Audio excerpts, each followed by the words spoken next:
بسم اللہ الرحمن الرحیم نحمدہ ونصلی علی رسولہ الکریم اما بعد السلام علیکم ورحمۃ اللہ وبرکاتہ۔ میری عزیز بہنوں، آج آپ کے سامنے قرآن کے ایسے لفظوں کا معنی ذکر کریں گے، ایسے ورڈز کا ذکر کریں گے جو قرآن میں بہت زیادہ مرتبہ آئے ہیں، بہت کثرت سے آئے ہیں۔ آپ شروع سے لے کر آخر تک قرآن کے ہر پیج کو پلٹ کر دیکھیں تو تقریباً ہر پیج میں 2-4 مرتبہ ان الفاظ کا ذکر ہوا ہے۔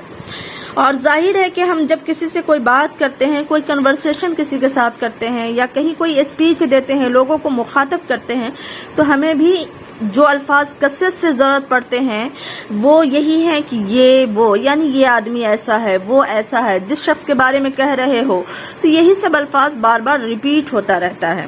تو قرآن بھی اللہ کا کلام ہے اور آپ صلی اللہ علیہ وسلم کی بذریعے وہی اللہ تبارک و تعالیٰ سے بات ہوتی تھی، جس میں اللہ کافروں کو متنبہ کرتے تھے، خبردار کرتے تھے اور مومنوں کو مخاطب فرماتے تھے۔ تو اس کلام اللہ شریف میں بھی سب سے زیادہ انہی الفاظ کی ضرورت پڑی ہے، یہی الفاظ کثرت سے آئے ہیں۔ تو قرآن میں اس کے لیے کیا الفاظ استعمال کیے گئے ہیں ہم وہ دیکھیں گے۔ تو قرآن میں جو اس کے لیے الفاظ استعمال کیے گئے ہیں وہ ہے ہاذا، ہاذہی، ذالکا، تلکا، ہاؤلائی۔ اب ان کے معنی بہت آسان ہے، اگر ہم تھوڑا سا ذہن پہ زور ڈالیں تو بہت آسانی سے سمجھ سکتے ہیں ہم، اور یہ قرآن میں کثرت سے آئے ہیں، اس لیے ہم اس قرآن کے اچھے خاصے معنی پہ عبور حاصل کر سکتے ہیں۔ مثال کے طور پہ آپ سورہ بقرہ کا پہلا پیج آپ کھول کر کے دیکھیں تو شروع ہی میں آپ کو ملے گا ذالک الکتاب لا ریب فیہ، یہ وہ کتاب ہے جس میں کوئی شک نہیں۔ اس سے آپ نیچے اتریں، نیچے والی آیت میں تو الذین یؤمنون، تو الذین آیا، اس سے نیچے اتریں تو والذین یؤمنون، یہاں بھی آیا، اس سے آپ نیچے اتریں تو اولئک علی ھدی من ربہم، یہی وہ لوگ ہیں جو ہدایت پر ہیں۔ تو گویا کہ ہر پیج میں 2-4 مرتبہ یہ ورڈز گھومتے رہتے ہیں، تو ان الفاظ کا اگر ہم معنی جان جائیں تو یہ ہمارے لیے قرآن کو سمجھنے میں بہت ہی زیادہ مددگار ثابت ہوگا۔ تو عربی میں اس کے لیے استعمال ہوئے ہیں قرآن میں بار بار ھذا، ذالکا، ھذہ، تلکا، ہؤلائی، الذین، اللتی، اللاتی، یہ سب الفاظ کثرت سے آئے ہیں، آپ نے کئی مرتبہ قرآن میں دیکھا ہوگا۔ تو ھذا کا مطلب کیا ہوتا ہے؟ ھذا کا مطلب ہوتا ہے یہ، لیکن یہ استعمال ہوگا مرد کے لیے نہ کہ عورت کے لیے، ٹھیک ہے نا۔ اب عورت کے لیے کون سا لفظ آئے گا؟ تو ھذہ، ھذا یہ میسکولن جینڈر کے لیے، اور فیمینن جینڈر کے لیے کیا آئے گا؟ ھذہ، یعنی اسی ھذا میں حاضر ہی ہم نے بڑھا دیا، ہا کھڑا زیر ہی ہم نے بڑھا دیا۔ اب مرد کے لیے آئے گا ذالکا، وہ ذالکا یعنی مرد کے لیے۔ عورت کے لیے وہ کہنا ہے تو کیا استعمال کریں گے؟ تو تلکا، مرد کے لیے ذالکا، عورت کے لیے تلکا، یعنی میسکولن جینڈر کے لیے ذالکا اور فیمینن جینڈر کے لیے تلکا۔ آگے ہے ہاؤلائی، ہاؤلائی جو یہ ہے کامن ہے، میسکولن جینڈر کے لیے بھی اور فیمینن جینڈر کے لیے بھی، دونوں کے لیے کامن آتا ہے اور دونوں کے لیے ایک ہی ورڈ بولا جاتا ہے، ایک ہی ورڈ یوز کیا جاتا ہے، ہاؤلائی، یعنی یہ سب، یہ وہ تھا، اب ہو گیا یہ سب کا کیا ہوگا؟ ہاؤلائی۔ آگے ہے الذی، الذی مطلب وہ جو، یعنی وہ جو شخص، تو وہ جو شخص کے لیے کیا کہیں گے؟ الذی۔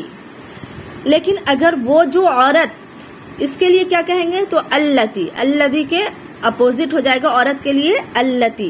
اسی طرح اگر 2 مردوں کو کہنا ہے کہ وہ جو 2 مرد، تو اب اس کے لیے کیا کہیں گے؟ اللذان، اللذان، کیا کہیں گے؟ جو 2 آدمی مرد، تو اس کے لیے کہیں گے اللذان۔ اب 2 عورتیں، وہ جو 2 عورتیں ہیں، اگر یہ کہنا ہو تو کیا کہیں گے؟ اللتان، وہ جو 2 مرد ہیں تو اللسان، ٹھیک ہے نا۔ الذین، الذین وہ سب جو مرد ہیں تو الذین، اور اگر وہ سب جو عورتیں ہیں تو اس کے لیے کہیں گے اللاتی یا اللواتی۔ امید ہے کہ آپ کو بہت کچھ سمجھ میں آ گیا ہوگا، لیکن ایک مرتبہ ہم پھر ریپیٹ کر دیں۔ ھذا مرد کے لیے، ھذہ عورت کے لیے، ذالکا مرد کے لیے، تلکا عورت کے لیے، ہاؤلائی مرد اور عورت دونوں کے لیے، یہ سب۔ ھذا منے یہ، ھذہ منے بھی یہ، لیکن ھذا مرد کے لیے، ھذہ عورت کے لیے، ذالکا مرد کے لیے، تلکا عورت کے لیے، ذالکا منے بھی وہ، تلکا منے بھی وہ، لیکن مرد عورت کے لیے ڈفرینٹ۔ ہاؤلائی دونوں کے لیے ایک ہوگا لیکن یہ جمع کا صیغہ ہے، ٹھیک ہے نا، یہ سب معنی ہو جائے گا۔ اسی طرح الذی وہ جو 1 مرد، اللذان وہ جو 2 مرد، الذین وہ سب جو مرد، اللتی وہ جو 1 عورت، اللتان وہ جو دو عورتیں، اور اللاتی یا اللواتی وہ سب عورتیں، وہ سب جو عورتیں، ٹھیک ہے نا.